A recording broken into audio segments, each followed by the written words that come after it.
எல்லாருக்கும் வணக்கம். இன்னைக்கு நம்ம பார்க்க போறது ஸ்டாயிக் பிலாசபி. ஸ்டாயிசம்னு சொல்லுவாங்க. கிறிஸ்து பிறக்கறதுக்கு 300 வருஷத்துக்கு முன்னாடி கிரேக்கத்துல ஜெனோன்ற பிலாசபர் ஸ்டோவா பாய்கேல் அப்படின்ற ஒரு ஏத்தன்ஸ் இந்த ஒரு பெரிய ஹால்ல இதை அறிமுகப்படுத்துறாரு.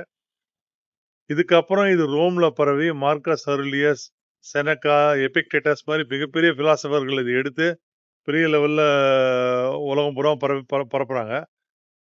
இன்னைக்கும் ஸ்டாயிசம் இந்த பிலாசபி வந்து மிக பிரபலமா இருக்கு. இது சொல்றது ரொம்ப சிம்பிள் கான்செப்ட் தான். நம்ம ஹிந்துயிசம்க்கும், நம்ம சனாதன தர்மத்துக்கும் இதுக்கும் ரொம்ப ஒரு க்ளோஸ் ரிலேஷன் இருக்கு. எப்படின்னா 3 பிலாசபி இது சொல்லுது. 1, உன்னால கட்டுப்படுத்த முடியுத நல்லபடியா செய். கட்டுப்படுத்த முடியாதத பத்தி கவலைப்படாத. இது 1.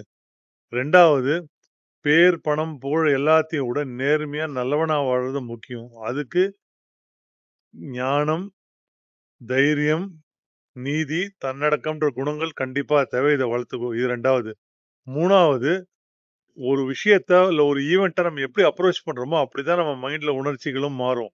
ஸோ, நீ கரெக்ட்டான வழியில அப்ரோச் பண்ணனா, உணர்ச்சிகளும் கரெக்ட்டா மாறும்.